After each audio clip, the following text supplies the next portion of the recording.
अच्छा डॉक्टर साहब आपकी तरफ आ रही हूँ। अब ये जो आपने पहले भी जिक्र किया यूरिक एसिड के हवाले से, ये जिस तरह लोग आते हैं आपके पास बीमार होके ज़्यादा सारा गोश्त खा के, तो ज़्यादातर केसेस किन लोगों के होते हैं, किस किस्म के केसेस होते हैं? या सिर्फ यूरिक एसिड होता है या स्टमक अपसेट करके आते हैं, या कुछ सीरियस नौयत के भी मरीज़ आते हैं?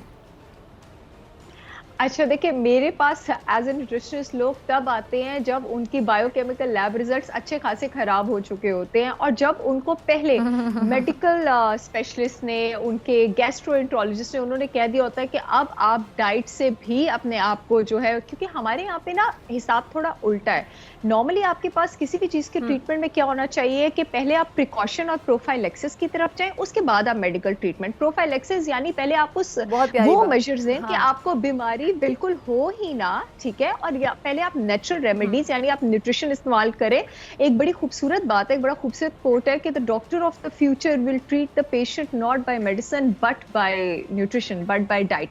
हमारे यहाँ पे हम सीधा पहले मेडिकल दवाइयों का इस्तेमाल करते हैं, बॉडी के एंजाइम्स को ऊपर नीचे जो उसके लेवल्स हैं ऊपर नीचे करने की कोशिश करते हैं। आप देखेंगी अक्सर यूरिक एसिड के पेशेंट है, वो कहेंगे कोई नहीं मैं तो मैं यूरिक एसिड की मेडिसिन खा रहा हूँ, लेकिन वो गोश्त की प्लेटें भर के खाई जाएंगे। आप अक्सर डायबिटीज के पेशेंट्स को देखेंगे, वो अपने इंसुलिन के शॉट्स और डोजेस जो हैं उसको यूनिट बाय यूनिट बढ़ाते जाएंगे, लेकिन वो अपनी डाइट में एहतियात नहीं करेंगे।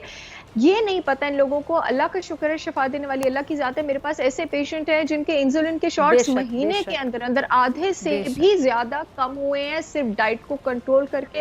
एंड पीपल हैव रियलाइज्ड कि एक्चुअली पहला इकदाम हमारे पास डाइट का कंट्रोल होना चाहिए था। अब मैं आपके सवाल की तरफ आ जाती हूँ। मेरे पास लोग तब आते हैं जब उनके यूरिक एसिड के लेवल्स बहुत ऊपर चले गए होते हैं, या फिर जब उनको खुदा ना खास्ता लीकी गट का इशू हो रहा होता है, एसिडिटी का प्रॉब्लम बहुत ज्यादा हो गया होता है, एच पाइलोरी पॉजिटिव हो जी गए होते हैं। जी। एच पाइलोरी आपके पास बैक्टीरिया होते हैं जो कि आपके पास एसिडिटी और गट इन्फेक्शन से एसोसिएटेड होता है।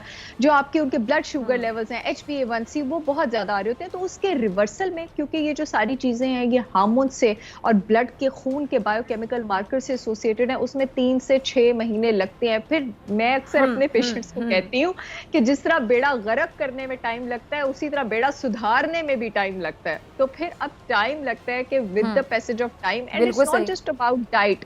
ये नहीं होता कि सिर्फ आप डिटॉक्स पे गए, आपने अच्छी सब्जियां खाना शुरू की, ठीक है, जो दालें खाने की जरूरत है, जो नहीं खाने की जरूरत, फल खाने की जरूरत है, नहीं खाने की जरूरत, इसका इस्तेमाल करना शुरू किया। आपको अपनी पूरी जिंदगी को, पूरी रूटीन को क्लेंस करना पड़ता है। It is about the change in lifestyle. किसी भी बीमारी या डिजीज का रिवर्सल खाली खुराक से पॉसिबल नहीं है, जब तक कि आपकी वर्जिश की आदत, आपकी जो है सोने उठने की आदत, आपकी डिफरेंट चीजों पर रिएक्ट करने की आदत, ये सब भी साथ कंडीशन नहीं होती, तब तक किसी डिजीज की जो रिवर्सल है, जो इलाज है, खास करके जो डायबिटीज, ब्लड प्रेशर, कोलेस्ट्रॉल, इन सब चीजों का हम जिक्र करते हैं, इन सब का इलाज आपकी रूटीन की जो सिस्टमेटिक होना है उसके साथ बहुत इंट्रिकेटली, बहुत स्ट्रांगली एसोसिएटेड है, वो पॉसिबल नहीं है। तो it is an entire shift in the routine of the patient, जिस पर उसको मोटिवेट किया जाता है, और definitely the patient starts feeling good 2 से 3 हफ्ते के अंदर अंदर। और फिर अल्हम्दुलिल्लाह, अगर आप इस पर स्टिक करते हैं, अगर आप एक ऐसे बंदे की सुपरविजन में हैं हु नोज हिज जॉब, जिसको पता है, जिसको प्रॉपर नॉलेज है कि मैंने क्या करना है, किस चीज को कैसे मॉनिटर करना है, क्या देना है, किस चीज से रोकना है, किसको मुनासिब करना है, किसको ज्यादा करना है, तो डेफिनेटली फिर डिजीज का रिवर्सल होता है। ठीक है जी, ठीक है। डॉक्टर साहब आपकी तरफ आ रही हूँ। अब इस टाइम पे जो डेल्टा वायरस है, जो भारतीय वेरिएंट है, जिसने भारत में भी कहने की तबाही मचाई हुई है, इतनी अमवात हुई है वहाँ पे, फिर उसके बाद हॉस्पिटल्स में ऑक्सीजन की कमी के बायस जो लोग हैं, अवाम है, वहाँ की जो जनता है, वो बेयारो मददगार अजियतें झेलते रहे हैं। अब वो पाकिस्तान में भी है, और जारी बात है ख़तरे से आप लोग भी बार बार आगाह कर रहे हैं। आप अपनी रिस्पॉन्सिबिलिटी, में कहती हूँ रिस्पॉन्सिबिलिटी से भी ज़्यादा निभा रहे हैं। असद उमर साहब को भी सुन लें, आपको सुन लें, जितने भी डॉक्टर फैसल को सुन लें, जितने भी डॉक्टर्स आते हैं टीवी पे, सबको सुन लें। तमाम लोग जिम्मेदारी से भी बढ़ के जिम्मेदारी निभा रहे हैं, लेकिन आवाम को शायद अभी भी समझ नहीं आ रही। क्योंकि अभी भी मैं कभी ग्रॉसरी करने चली जाऊँ, पेट्रोल पंप पे खड़ी हो जाऊँ, तो बहुत से लोग अभी भी मास्क नहीं लगाते हैं। मैंने शायद लास्ट प्रोग्राम में आपसे बात की थी कि मैंने, एक बच्चा मेरी गाड़ी का शीशा साफ कर रहा था, तो मैंने उसको बोला कि बेटा आपने मास्क नहीं पहना हुआ, हालांकि मैं गाड़ी में शीशे बंद के साथ मास्क पहन के बैठी थी। तो उसने कहा कि जी मैंने वो वैक्सीन लगवाई हुई है। तो अभी भी लोगों को नहीं पता कि अगर आपने वैक्सीन लगवा ली है तो आप अभी भी 100% सिक्योर नहीं है, सेफ नहीं है, और आपने मास्क पहनना है, SOPs की पाबंदी करनी है। बिल्कुल ऐसे ही है जी। देखिए, अब हमें ये बात समझनी है कि ये वायरस जो है ये अब कुछ अरसे तक हमारे साथ मौजूद है, दुनिया में भी मौजूद है, हमारे मुल्क में भी मौजूद है। और हमें अब इस अपनी ज़िंदगी के लाइफ़स्टाइल को अब चेंज करना है। बिल्कुल जिस तरह अभी सहर बात कर रही थी कि हमें अपने लाइफ़स्टाइल्स जो हैं उनको मॉडिफ़ाई करना है। इसी तरह इस वायरस के साथ भी हमें अपने लाइफ़स्टाइल को मॉडिफ़ाई करना है, जिसको आज दुनिया में एक न्यू नॉर्मल का वर्ड दिया गया है कि हमें एक न्यू नॉर्मल लाइफ़स्टाइल के साथ अपने आप को अडैप्ट करना है। और ये एसओपीज़ जो हैं, मास्क का इस्तेमाल, हाथ धोने, हाइजीन अपनी रखनी, एक दूसरे के साथ सोशल डिस्टेंसिंग करनी, फासले पे बैठना, और तो ये सारी चीज़ें अब हमारी ज़िंदगी का हिस्सा बन जानी चाहिए, क्योंकि यही वो तरीका है जिससे हम अब इस वायरस के साथ जो है, जो कुछ अरसा ये दुनिया में वायरस हमारे पास मौजूद है, जब तक दुनिया में हर्ड इम्यूनिटी इसके मुतालिक इसके साथ डेवलप नहीं हो जाती, तब तक ये वायरस के साथ हमें इसी तरह जीना सीखना होगा। और मैं समझती हूँ जितनी जल्दी हम इन चीज़ों को सीखेंगे, उतनी जल्दी हम अपनी ज़िंदगी को वापस नॉर्मल की तरफ ले जा सकेंगे, और साथ-साथ हम अपने प्यारों फैमिली को महफूज भी रख सकेंगे। तो ये अब हमें सीखना होगा और हुकूमत की बताई हुई हदायत पे अमल करना होगा। ठीक है। अच्छा डॉक्टर साहब, एक बड़ा अहम सवाल डॉक्टर नौशीन, बल्कि मैं आपसे भी इस पे कमेंट लूँगी, आखिरी मेरे ख्याल से 4 से 5 मिनट हैं, तो मैं चाहती हूँ कि आप लोगों की मौजूदगी का मैं फ़ायदा उठाऊँ। तो मैं ये चाहती हूँ कि माशरे के इस्लाम में अगर किसी का भी किरदार हो सकता है थोड़ा सा, आपका, आप दोनों में से किसी का, मेरा, तो हमें वो किरदार या ज़िम्मेदारी समझ के निभानी चाहिए। अब हमारे यहाँ क्या होता है डॉक्टर नौशीन साहब, आपसे भी पूछूँगी सर, आपसे भी पहले सर मैं आपकी तरफ आती हूँ डॉक्टर साहब, कि कुर्बानी का गोश्त जो होता है ना, सबको कहते हैं ना हमारे पंजाबी में, सारे ने अपनी अपनी पई होंगी है कि जी किसी तरह ना फ्रीज़र भर लिए जाएं।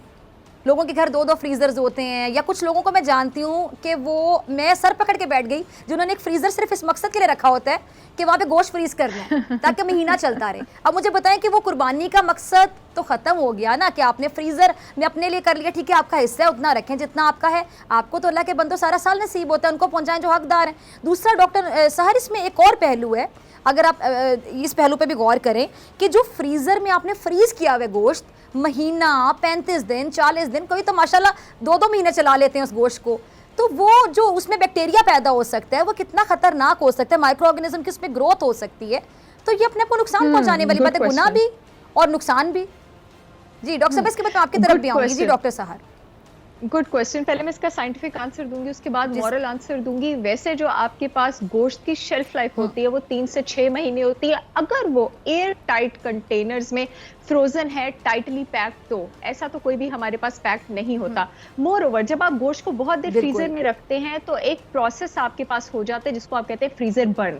उसका मतलब ये है कि जो फ्रीजर की ड्राई एयर होती है वो आपके पास क्रैक्स प्रोड्यूस कर देती है गोश्त में, जिसकी वजह से गोश्त में सब्लिमेशन होती है, जो उसके ऊपर क्रिस्टल्स होते हैं आइस के, वो लिक्विड में कन्वर्ट होने की बजाय डायरेक्ट गैस में कन्वर्ट होते हैं। और इस गोश्त को अगर आप बहुत ज्यादा देर पड़ा रहने देते हैं और पकाते हैं तो इसके डिस्ट्रॉय होने के चांसेस ज्यादा होते हैं।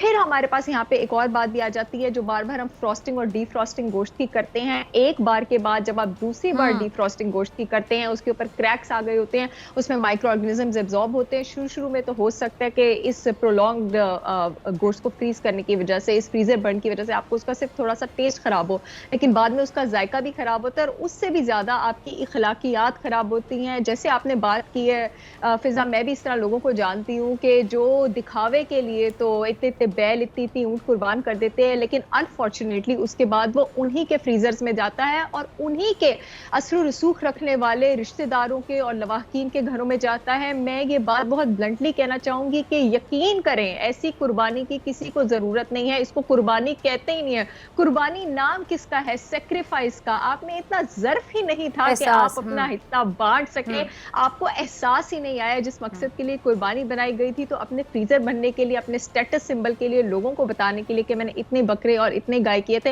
ना ये चीज आपकी सेहत के लिए अच्छी है, ना ये चीज आपकी इखलाकियात के लिए अच्छी है। खुदा के लिए इसका जो असल एसेंस है उसको समझने की कोशिश करें, और एक बार जब आप उन लोगों में देंगे जो इसके असल मुस्तहिक है, तो यकीन करें जितना माला माल आप उस वक्त फील करेंगे ना, उतना माला माल आप किसी भी चीज से फील नहीं करेंगे।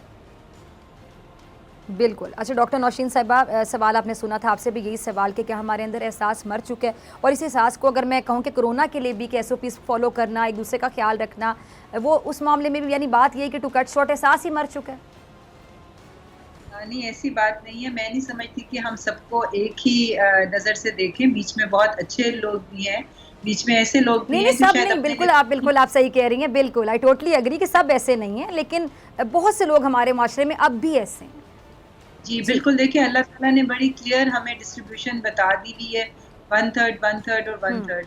मेरा ख़्याल है कि कुर्बानी करने का असल मकसद तो अल्लाह ताला की फरमाबरदारी और उसकी खुशनुदी है।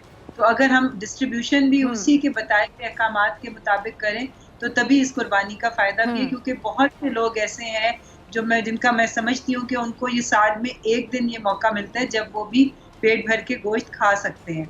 तो ये असल में उन लोगों का हक है जो कि सारा साल इस का इंतज़ार करते हैं, और फिर हमने देखा है कि किस तरीके से वो जिन घरों में कुर्बानी हो रही होती है, उनके बाहर उन्होंने लाइनें लगाई हुई होती हैं इस उम्मीद पे कि उनको अच्छा हिस्सा मिलेगा। तो बिल्कुल ये आपके प्रोग्राम के थ्रू मैं समझती हूँ बड़ा अच्छा मैसेज है कि लोगों को ये एहसास दिलाया जाए कि असल मुस्तहिकों को दिया जाए, बेशक अपना हिस्सा भी उसमें दे दिया जाए, तो उसमें कोई हर्ज नहीं, क्योंकि हम लोग तो सारा साल ही इन नेमतों से मुस्तफ़ीद होते हैं, मगर ये एक बहुत मौका प्यारी ऐसा बात, बेहद प्यारी बात।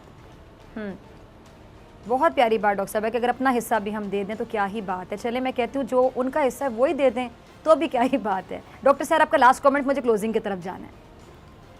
जी, मेरा लास्ट कमेंट यही है कि everything in moderation including moderation. म्याना रवि को थाम के रखें, खास करके क्योंकि इस वक्त न्यूट्रिशन के हवाले से मुझे बुलाया गया है। बहुत म्याना रवि से खाएं, आप खुश भी रहेंगे, ईद भी इंजॉय करेंगे और हर चीज़ से आपको इस्तेफादा भी होगा।